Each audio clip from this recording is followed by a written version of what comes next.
Olá pessoal, aqui é Elson Azevedo e hoje nós vamos ter mais um vídeo do quadro Por Onde Anda. Nessa série de vídeos a gente vai conversar com pessoas importantes do departamento que estão por aí pelo mundo brilhando, fazendo coisas espetaculares, né? Uma dessas pessoas topou falar com a gente hoje, dentro de seus inúmeros compromissos, um cara que está em todas, o professor Rodrigo Mansur, que é professor do Departamento de Psiquiatria da Universidade de Toronto. O Dr. Rodrigo Mansur, ele foi aluno aqui da escola, ele fez residência em psiquiatria na escola, doutorado no Departamento de Psiquiatria na escola, e aí foi embora, né?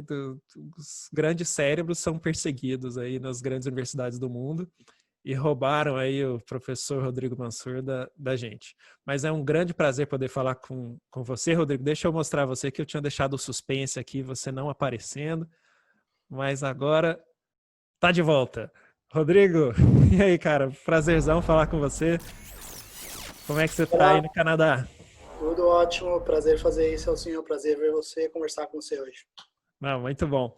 E aí, assim, a nossa ideia é um pouco conversar sobre a sua trajetória e até tentar um pouco inspirar os nossos jovens do departamento a seguir carreiras assim tão brilhantes quanto a sua, né? Agora, vou começar com o que eu acho que é uma das coisas mais importantes da sua carreira, que é o seguinte: você foi presidente da Atlética. Os rumores são verdade. É verdade. E como é que foi isso, cara? Me conta. E a pergunta mais importante: você foi campeão da Intermédia ou não? Sim. Essa é a parte mais importante, Elcinho. O presidente tem todo ano. Campeão da intermédia não necessariamente. Então, não só presidente campeão da intermédia, assim como de todas as competições daquele ano de 2005. Sério? Ganhou tudo? Sim. É isso que é eficiência. Muito bom, cara. Assim, me conta um pouco assim da sua trajetória, como é que foi sua história na escola, como é que isso tudo começou? Me conta pra gente. Bom, eu sou formado pela escola, eu sou da turma 71, então entrei na escola em 2003, me formei em 2008. Entrei na escola, não pensava em psiquiatria, para ser sincero, nem sabia o que era psiquiatria, o que fazia, Sério? Como a nada. maior parte dos médicos, né? Sim, é algo que ainda é um problema, é tão distante, e historicamente se desenvolveu, de certa maneira, separada da medicina, que a maioria dos estudantes de medicina não entendem, não vislumbram isso. E fui aprender durante a faculdade, me lembro que no terceiro ano, que é o ano que ah, a gente tinha, pelo menos naquela época, né, os primeiros cursos de psiquiatria. Eu lembro até hoje as aulas com o professor Cássio Pita, de psicopatologia, e aquilo despertou muito meu interesse, um negócio interessante. Naquela época eu já começava a me interessar já pelo cérebro e pelo que faz e pela complexidade, pelas doenças. E aí ao longo da graduação, aprendendo mais sobre o que é psiquiatria, o que é o campo, o que estuda, o que faz, foi que eu, no final acabei decidindo pela residência. Fiz residência na escola, com você. Você Era teve o um, nosso um, grupo, o Elson e o André Zugman, que hoje tá no NIH. é o trio dos barbudos, né? Famoso Exatamente, trio dos barbudos. exatamente. E na residência da escola, que eu comecei a me interessar por pesquisa, que é o que me levou para minha carreira hoje.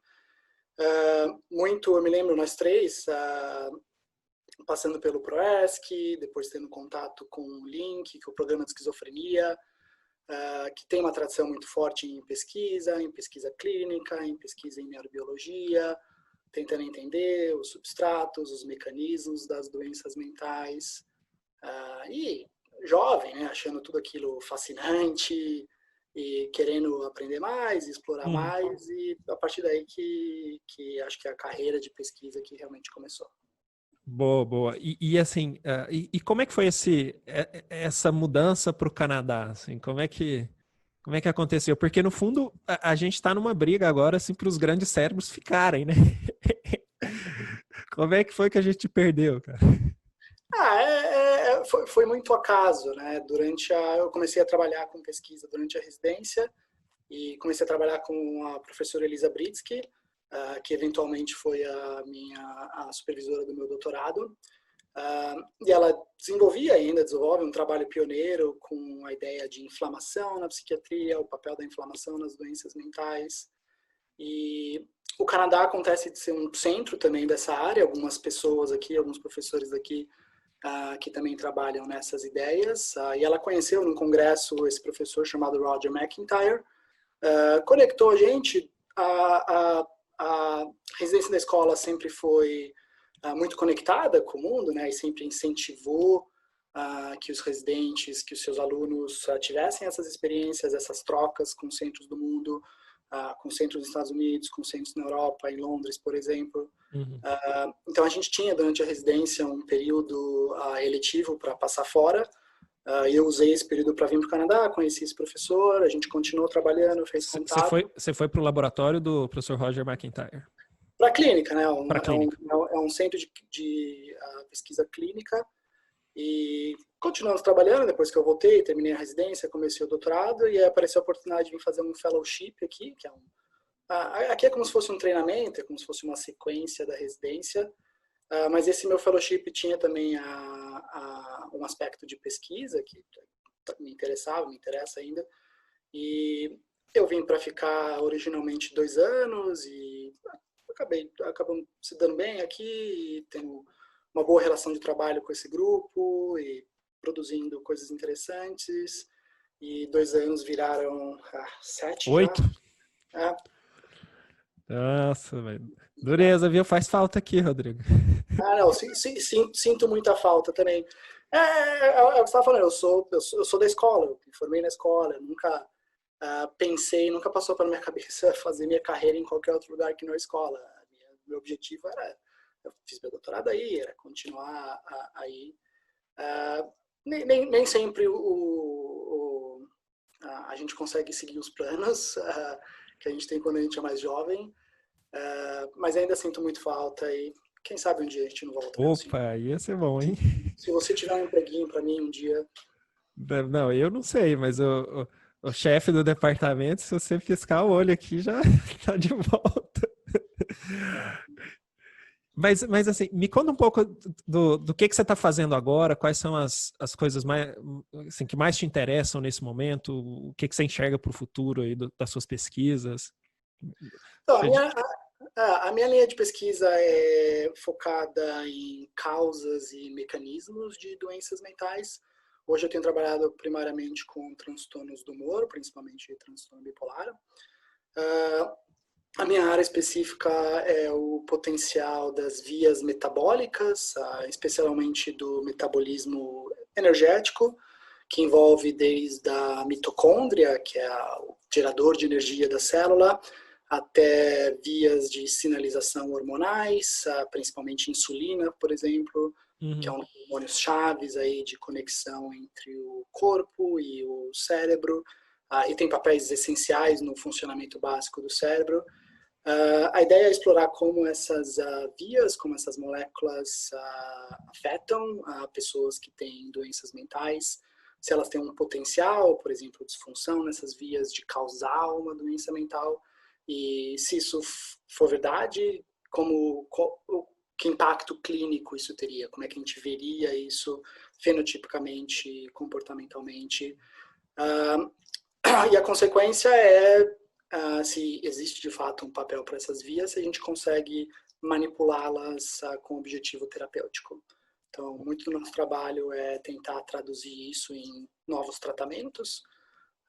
Você fez ensaios clínicos, né, com estratégias nessa linha, né? Não foi... Eu acho que o mais bacana, assim, da sua trajetória é que eu lembro de você, a primeira vez que eu ouvi falar nisso ali, quando você estava pensando no seu doutorado, e eu acho que você se deparou com esse assunto, assim, foi algo que surgiu de você, né, das suas pesquisas, da sua leitura, e aí lá eu lembro que eu ouvi falar disso, desse nome bonito, Selfish Brain. E aí você passou, assim, de uma pesquisa que era enfim, de associações, um corte transversal, tal, aí agora você está fazendo ensaio clínico, né? E eu acho que isso é muito... é muito bonito numa trajetória. Você fazer É, todo o ciclo do conhecimento científico, assim, é fantástico, cara. no fim, nós somos pesquisadores clínicos e somos clínicos, né? Eu ainda atendo paciente, eu ainda tenho um volume de pacientes bom durante a semana. E pesquisador clínico tende a ser impaciente. Tem um momento em que Você você não quer quer ver a mais fazer a prática. guia, você quer tentar ajudar as pessoas que você está vendo no dia a dia. E o ensaio clínico é a consequência disso. Então, nos últimos anos, a gente realizou ensaios clínicos com medicações anti-inflamatórias, com medicações primariamente usadas para diabetes. Resultados interessantes, muito preliminares ainda, nada que esteja pronto para ser implementado em mais ampla escala. Mas interessante no sentido de dar para a gente um pouco mais de insight no que está acontecendo nessas doenças. E a esperança é eventualmente abrir aí uma categoria completamente diferente de tratamentos. Os tratamentos atuais que a gente tem em psiquiatria, eles quase todos focam no mesmo sistema, certo? No sistema monoaminérgico. Então, a imensa maioria das medicações vai ter como alvo a serotonina, a dopamina, seja bloqueando, seja estimulando, a noradrenalina. Tem algumas exceções, tem medicações que têm outros alvos, tem algumas inovações na área, mas 99% das medicações prescritas pelos psiquiatras atualmente fazem ou têm alvos muito semelhantes. E são alvos importantes, mas são alvos que representam eles representam um aspecto bem pequeno do funcionamento do cérebro como um todo. Existe muito mais no cérebro do que a transmissão de serotonina. E esses mecanismos metabólicos são bem parte importante de como o cérebro funciona normalmente, então existe bastante empolgação de eventualmente desenvolver um tratamento inovador baseado neles. Fantástico, Rodrigo. Eu orgulho aí de você com tudo isso que você conquistou, assim, essas pesquisas inovadoras. E assim, você estava falando dos tratamentos que a gente tem em psiquiatria a nossa sensação como clínico é que a gente consegue ajudar as pessoas, né? Que a gente tem tratamentos capazes de ajudar. Claro que tem quadros resistentes ao tratamento, refratários, mas no geral a gente se sente capaz de ajudar as pessoas.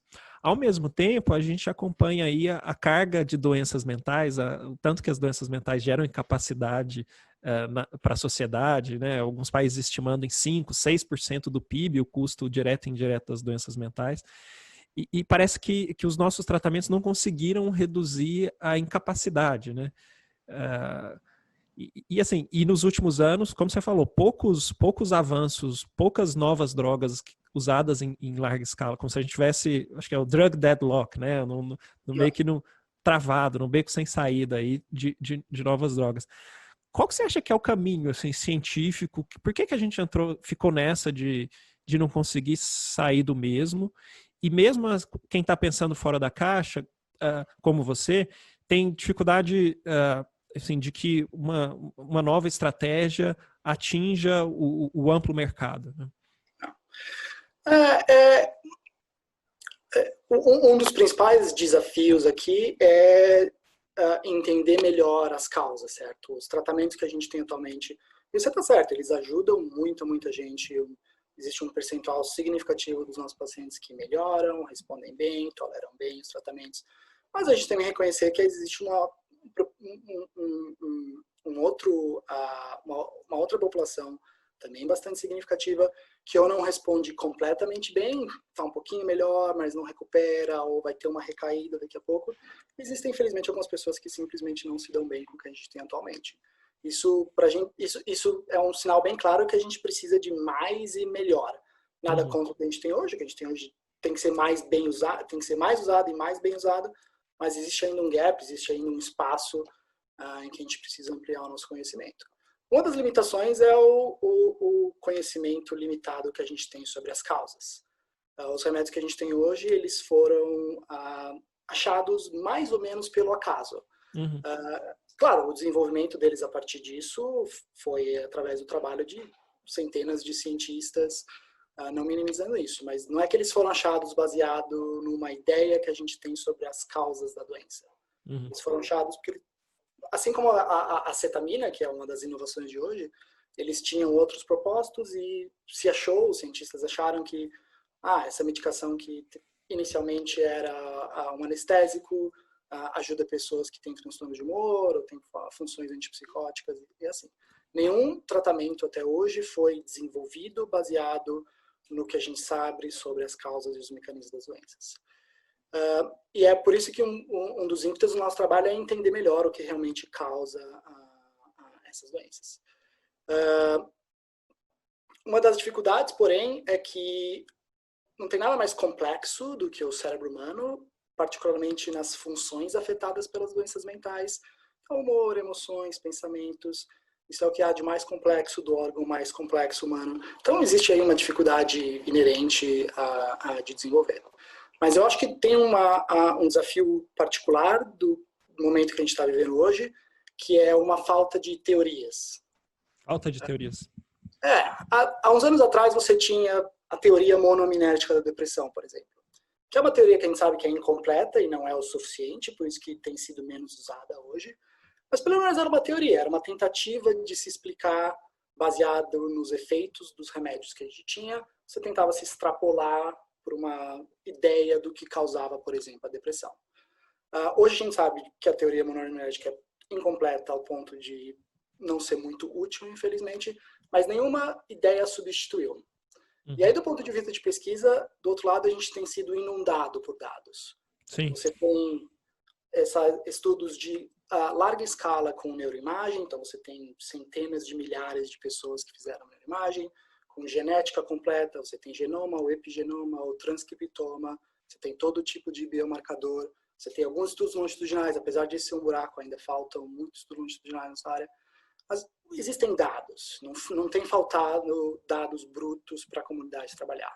O problema tem sido em como é que a gente traduz esses dados em uma teoria coerente, como é que a gente assimila esses achados de múltiplos grupos, múltiplas linhas, em algo que faça sentido, e aí a partir dessa teoria ou desse construto, você consegue fazer previsões mais acuradas, certo? E você consegue replicar, que também é um dos desafios da ciência moderna, certo? Muitos estudos, infelizmente, não são replicados. É isso que eu ia te perguntar, assim, porque a gente vê esse tanto de dados, assim, e as coisas não se replicando, dá a sensação que tem muito lixo, né, nessas informações, muito ruído. Não lixo, muito ruído, né? Tem muito pouco ruído. Sinal. O problema é que a gente não sabe o que é o sinal e o que é o ruído, certo? E aí é que a teoria vai entrar, porque é a teoria que vai permitir que a gente encaixe esses diferentes achados. Isso faz sentido nessa teoria, isso não faz sentido. Se isso tiver certo, então se a gente fizer tal estudo, ele vai se provar certo ou errado. Isso eu sinto falta dessa teoria. A gente tem a nossa teoria, a gente escreveu, são hipóteses, mas eu acho que esse é um trabalho que precisa ser mais feito. E esse é um trabalho que não precisa de tecnologias avançadas. Qualquer grupo de qualquer lugar do mundo, com acesso à internet, consegue ter acesso à literatura, consegue ter acesso ao que está sendo discutido nos principais jornais, nos principais centros. É uma questão de colocar o trabalho. A imensa maioria das teorias, e eu não tenho nenhuma ilusão que a minha teoria está certa, a maioria das teorias provavelmente vai estar errada, porque volta para a complexidade que a gente estava conversando antes. Uhum. Mas você precisa pelo menos de um guia, de uma direção, que isso aqui não estiver errado, então nós vamos tentar uma outra teoria. Se não é a via metabólica, se a via metabólica é só um ruído, ou se é só uma consequência da medicação, por exemplo, então o que é que explica? Qual que é a outra alternativa que a gente tem? Uhum. E assim por diante. Se você fosse explicar assim, a teoria do metabolismo energético para as doenças mentais, especificamente para os transtornos do humor, que é a sua área, se fosse explicar para um leigo, assim, um cara que tem dificuldade de compreensão, tipo eu, como é que você explicaria, Rodrigo? Não, então, a minha teoria, como toda teoria, ela parte de uma simplificação, essa ideia que eu estava falando de tentar assimilar essa montanha de dados que a gente tem hoje. Mas a minha teoria é que os transtornos de humor eles são causados por uma disfunção de como o nosso cérebro regula o gasto energético. A gente tem evidência... E quando você fala gasto energético, às vezes assim eu fico pensando uma coisa meio mística, meio física... Não, sabe, meio... Tá falando um negócio do éter, assim, É. mas não é essa energia, né? Não, é energia física, é a ATP, que é a molécula a básica de energia que é o combustível das células. É do sentido mais básico, é comida, é glicose, gordura, no sentido mais básico possível. E, de novo, essa é uma das funções mais básicas do organismo. E, em grande medida, isso determina os limites do que o organismo consegue fazer, certo? Se o seu organismo está com reservas energéticas básicas, você tem mecanismos evolucionários que te dirigem a ou, ou guardar energia, certo? Ou repor energia. Você vai, por exemplo, isso vai estimular a sua fome e você vai atrás de uma refeição. Mas um dos meus pontos é que isso é tão básico que isso tem uma capacidade de afetar o funcionamento cerebral de maneira bem complexa e bem ampla. Então, se os mecanismos básicos celulares, eu falei um pouco da mitocôndria, da sinalização hormonal, como da insulina, por exemplo, se esses mecanismos básicos não estão funcionando bem, o organismo vai desencadear uma série de processos compensatórios. Então, se você não tem um suprimento suficiente de energia, ou se o cérebro entende isso, mesmo que tenha, porque a recepção dos sinais, por exemplo, do sinal da insulina, se essa parte não está funcionando bem, o cérebro vai desencadear esses mecanismos de conservação. Um dos mecanismos de conservação primordial é você diminuir o seu nível de atividade. Então, se você está percebendo que você não tem energia suficiente, você não vai sair para uma corrida. Você vai diminuir um pouco o seu tônus, você vai diminuir a atividade do seu sistema parasimpático. E você vai ver isso clinicamente como uma diminuição da atividade. Então, as pessoas têm dificuldade de iniciar atividades e elas relatam isso como um desânimo, como uma falta de energia. Isso é uma das ideias nossas do que está por trás disso. É como se, de alguma forma, o cérebro entendesse que há uma escassez de energia e aí seria uma medida de sobrevivência conservar a energia. Exatamente. E aí isso vai tendo efeitos cascata. Não é só uma questão de diminuir a atividade motora, apesar de ser importante também. Você também afeta os ciclos do sono. Você tem uma tendência a dormir mais, que é também um dos sintomas principais dos transtornos do humor. Você afeta os sistemas cognitivos, então a capacidade de processamento, por exemplo. Cognição é algo que tem uma demanda energética muito grande, então o pensar, a função executiva, que é um dos principais problemas cognitivos no transtorno mental, isso tem um gasto energético elevadíssimo, quase tanto como uma atividade física.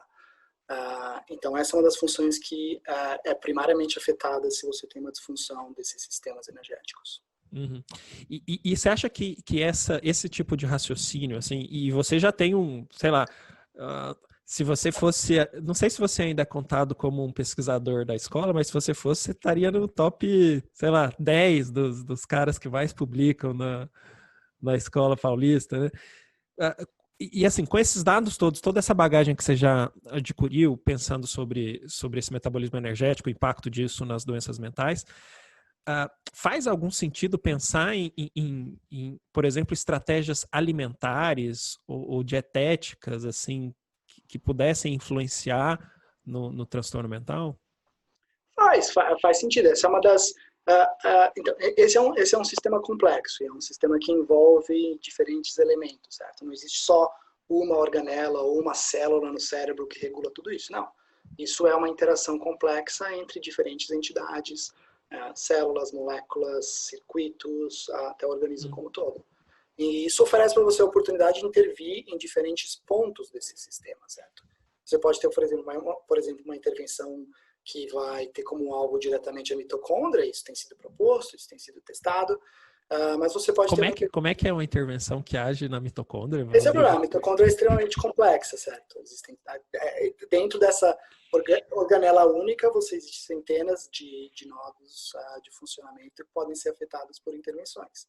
Mas você tem medicações que direta ou indiretamente afetam a função mitocondrial. Isso tem proposto e tem sido testado, resultados mistos, como é infelizmente, mas é uma das ideias. Uhum.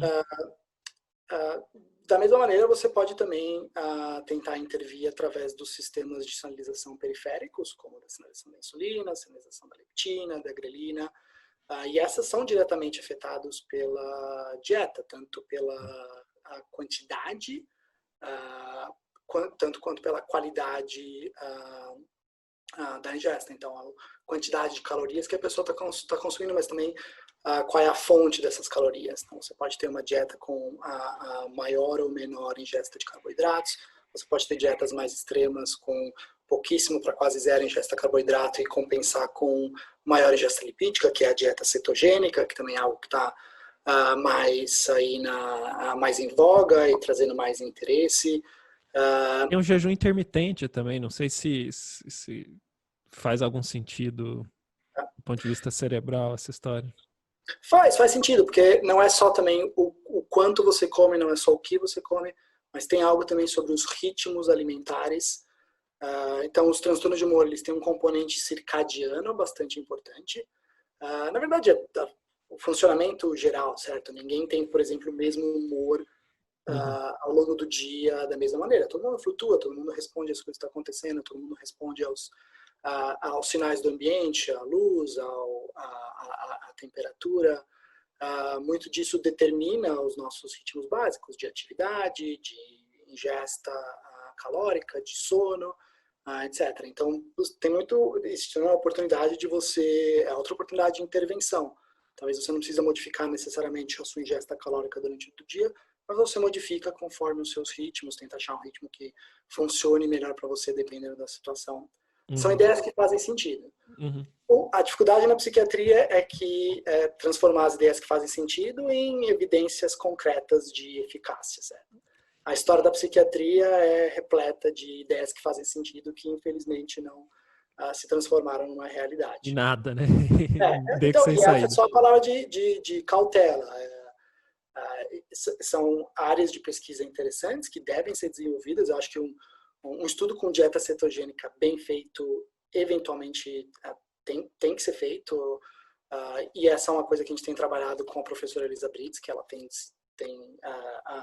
desenvolvido essa área, e eu tenho esperança que em algum momento a gente vai conseguir fazer um estudo como esse.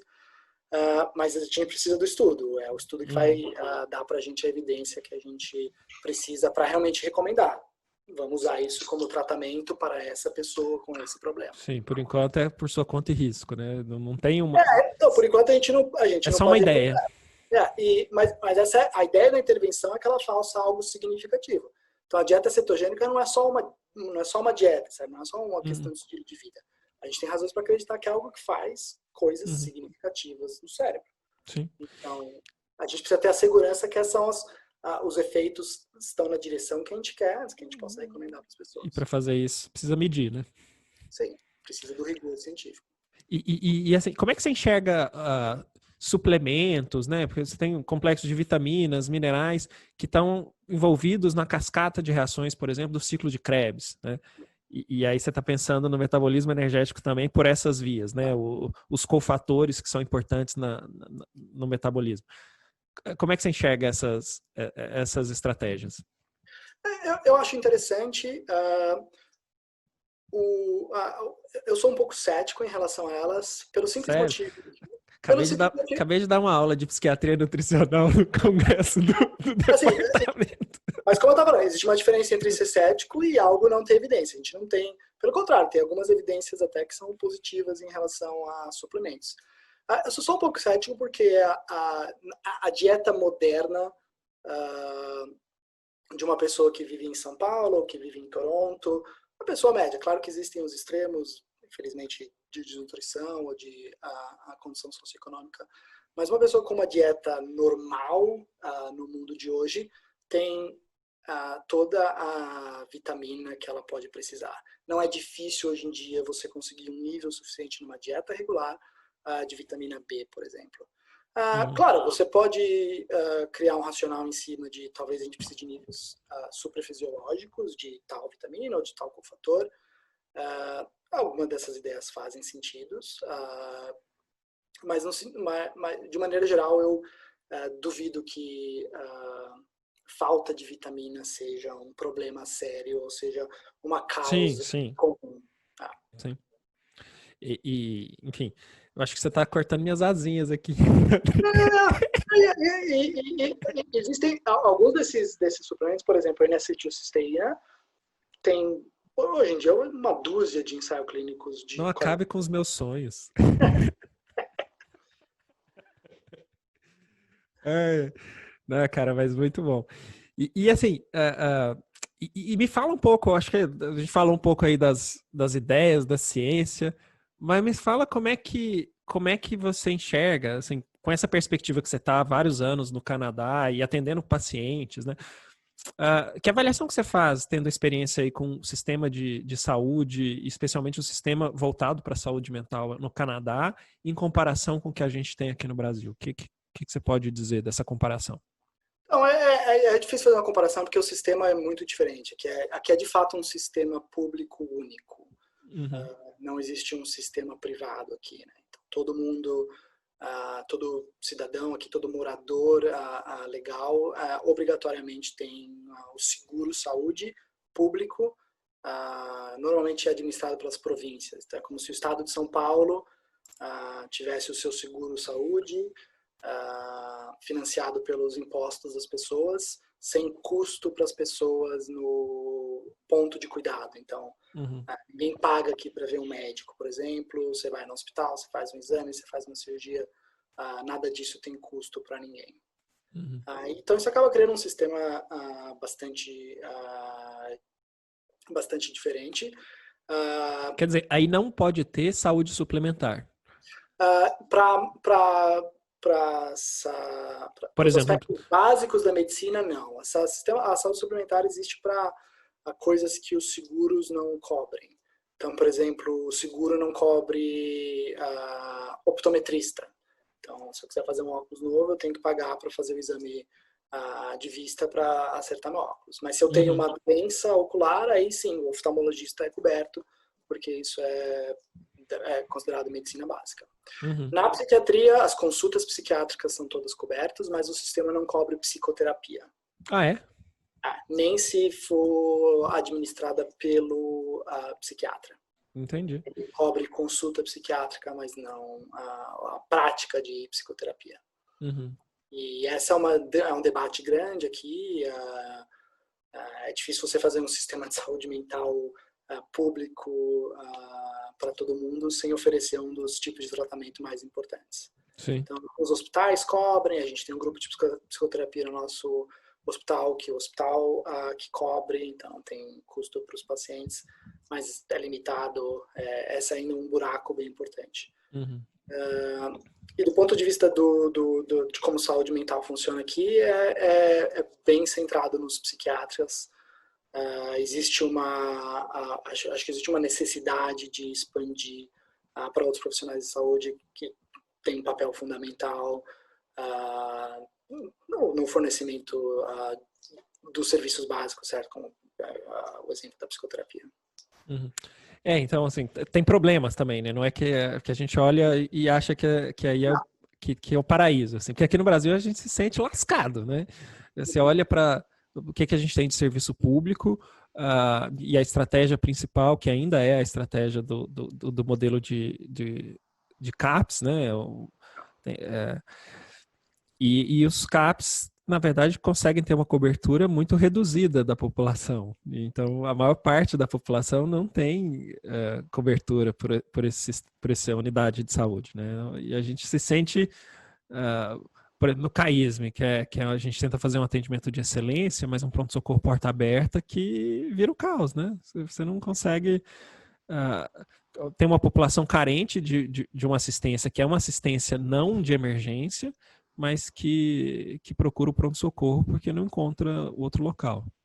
Né?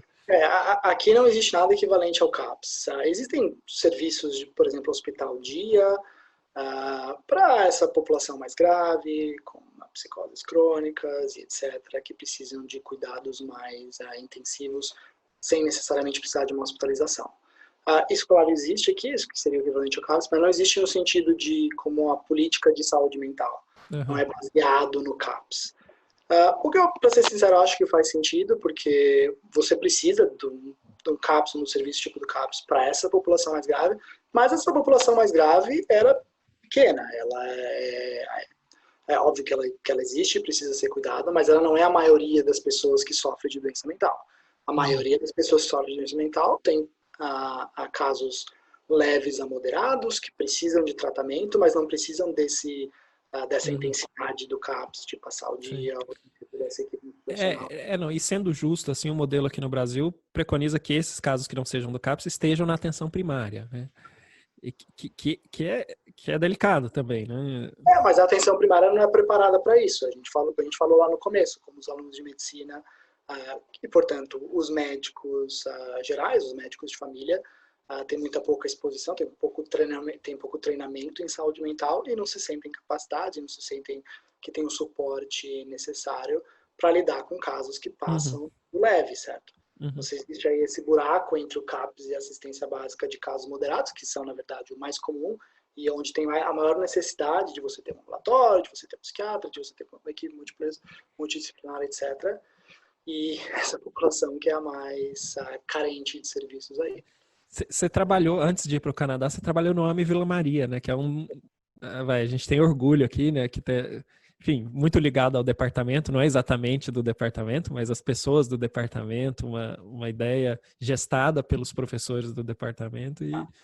Eu tive uma experiência ótima. O AME, para mim, é um modelo super bem sucedido, tanto pela minha experiência profissional, gostava muito de trabalhar lá, eu aprendi muito trabalhando lá, vendo o paciente, seguindo as pessoas, tentando tratamento, não dando certo um tratamento, você muda para o outro. É assim que você, de fato, aprende. Essa é a base da formação de uma especialidade clínica como psiquiatria. E eu acho que é um modelo que funciona.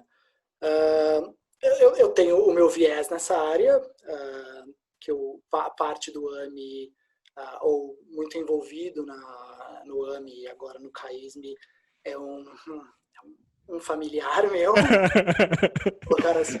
Meu chefe, né? Vou te falar, cara.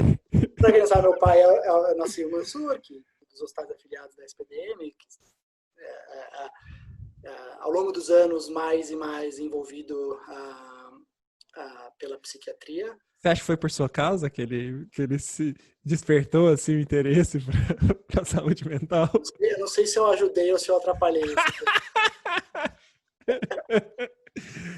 Esse é o meu viés. Então, eu já fiz meu disclosure, a minha declaração de conflito de interesses, mas sim, eu concordo que o AME, esse modelo é um modelo que funciona bem e deveria ser expandido. É que eu preciso marcar uma reunião com seu pai, mas estou com medo. Mas muito bom, cara. E o AME é uma estratégia fantástica, né? Eu estava conversando com a doutora Denise Amino, que foi a diretora técnica de lá por muitos anos, estava desde o começo, acho primeiro como coordenadora médica ou diretora clínica e depois assumiu a diretoria técnica. E ela estava me dizendo que consistentemente lá na microrregião Vila Maria, as taxas de suicídio foram caindo depois do início das atividades do AME. Que interessante. É impressionante. Eu tô convencendo ela a escrever isso num artigo. Isso é um negócio super interessante, porque, voltando um pouco para a nossa conversa mais de pesquisa, as taxas de suicídio têm sido um dos desfechos mais difíceis de ser afetado. Então, no mundo inteiro, você olha, pelo menos nos países que têm medidas mais consistentes e confiáveis ao longo de ano, as taxas de suicídio têm sido mais ou menos estáveis ao longo dos anos. E ao longo das décadas, na verdade, né? Isso atravessando aí a revolução da psicofarmacologia, a expansão dos serviços no mundo inteiro, o maior enfoque em saúde mental desses próximos anos, dos últimos anos. Não caiu, né? Tudo isso tem mudado pouco a taxa de suicídio. Agora, suicídio é um fenômeno social complexo, não é puramente a saúde mental, mas obviamente tem uma relação clara e direta com saúde mental, que é um jeito de falar que é difícil você afetar, um desfecho que tem sido muito difícil da gente melhorar. Então, ouvir que isso aconteceu no AME é realmente um negócio impressionante. Não, é impressionante. Eu estou tentando convencer a Denise a escrever um artigo sobre isso. Sim, deveria. Mas ela é tão prática, tão pragmática, assim. Não, eu gosto de fazer. Mas tem que você mostrar a experiência é parte importante do fazer. Não, muito bom, Rodrigo. Então, essa sua experiência no AME é uma experiência que você leva com carinho, né? Sim. E aí eu vou fazer uma pergunta que é para ferrar os nossos residentes. Assim. Você acha que a residência de psiquiatria que nós temos, que é, na minha opinião, modesta opinião, e eu tô falando isso sem conflito de interesses, é a melhor residência de psiquiatria do Brasil, disparado. Mas você acha que a gente podia, enfim, atender, porque é uma residência muito focada num conteúdo acadêmico e um estudo bem aprofundado de cada caso atendido. Você acha que a gente devia atender mais na residência, na escola? Sim, não tenho a menor dúvida disso. Primeiro, eu concordo com você que a nossa residência é ótima, e essa é uma experiência que... e essa é uma impressão que eu mantive vindo para cá, eu dou aula para os residentes aqui. Comparando, até avaliando. E os residentes aqui... porque você teve companheiros de panela na residência muito bons, né? Sim. Eu lembro do Nelson, que era excepcional. Obrigado. Cara, você sabe que é uma desgrama isso, né? Porque você e o André Zugman, né? E assim, foi uma experiência nova, assim, porque não sei se você sente isso, mas normalmente eu tive grupos de amigos assim brilhantes e tal, mas nunca me sentia mais burro que os meus amigos. Foi uma experiência nova. Para com esse negócio. Não, mas eu puxar o saco, né? O contato que eu tive com os residentes aqui, assim, a residência daqui é muito boa, eles são muito bons, mas não é muito diferente da nossa residência, dos nossos residentes aí. O conteúdo que eles têm aqui é muito semelhante. Na nossa residência a gente teve acesso aos mesmos artigos, a gente teve acesso às mesmas ideias, aos mesmos conceitos. Tem alguns enfoques, claro, que mudam um pouco, tem algumas diferenças práticas. Eu diria que a gente é melhor, né? Porque os nossos residentes são professores na universidade. Depois de alguns anos. Assim. Mas a residência aqui tem também esse problema, eu acho, de relativamente pouca prática, que faz falta, porque, como eu falei antes, a psiquiatria é uma especialidade clínica, então existe um elemento fundamental de aprender atendendo o paciente. Claro que para atender o paciente e para você ter a responsabilidade de atender sozinho, você precisa ter uma fundação boa, certo? Não é algo que dá para fazer sem o conhecimento, mas você precisa desse aspecto. Então, para minha experiência, eu aprendi mesmo psiquiatria no ano que eu passei no AME. Eu cheguei lá com toda a base e com a carga ótima que eu tive na residência, mas vendo 20 pacientes por dia lá e prescrevendo medicações diferentes, e vendo as coisas dar certo, vendo as coisas dar errado, é aí que você aprende. Foi lá mesmo. É uma discussão delicada, né? Porque às vezes a gente tenta propor um modelo que exige um volume maior, bem maior de atendimentos e algumas pessoas com preocupação legítima mesmo falam, poxa, mas residência não é para tocar serviço, né? Mas me dá a impressão que você precisa de volume para atender. Mesmo pacientes que não sejam assim academicamente aquele caso do diagnóstico diferencial espetacular, mas você manejar um caso simples e acompanhar aquela pessoa, ver a resposta ao remédio, lidar com os momentos de vida, os conflitos que ela, sei lá, uma situação trágica que vai acontecer na vida naquele período, isso tudo é uma bagagem que não se aprende em livro, né? Você só aprende na prática. Você só aprende na prática, e você só aprende fazendo.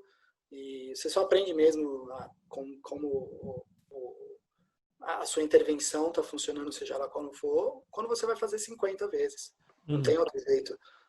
Você pode passar o remédio, a pessoa pode estar melhorando, pode estar ótimo, de repente acontece alguma coisa. Isso vai interferir na sua resposta, vai interferir na trajetória.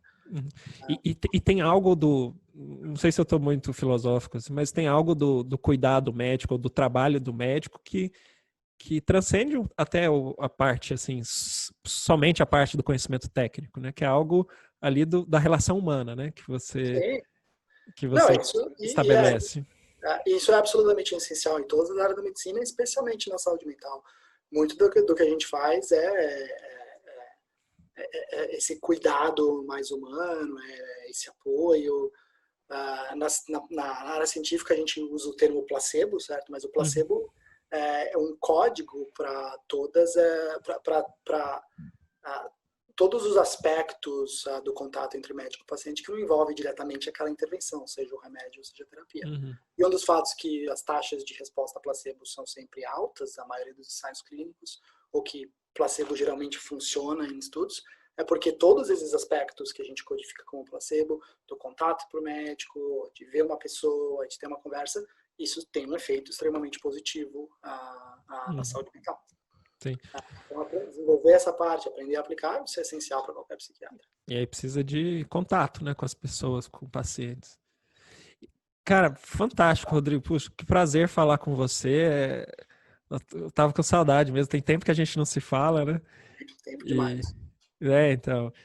E tô te devendo uma visita aí no Canadá já tem uns anos, né? Então todos me devendo. Agora tá complicado, né? Mas então, essa coisa... a pandemia passar, vai passar uma hora, por favor, venha. Fantástico. Eu pedi um aumento pro seu pai aí pra ajudar na viagem. Essa discussão. Não, fantástico, Rodrigão. Cara, muito obrigado por participar dessa nossa série de vídeos aí do Por Onde Anda. É um orgulho pra gente no departamento, e você é parte do departamento, é óbvio, você vai genuinamente mais Escola Paulista de Medicina que você, eu não conheço, né? Enfim, assim, tomara que você volte, né? A gente quer você aqui para liderar essa área brilhante que você está, com essa carreira brilhante, com assim, a sua capacidade de trabalho que é assustadora. Assim, eu não consigo entender por que você ganhou o intermédio no ano que você foi presidente. Assim, sua capacidade de trabalho é absurda.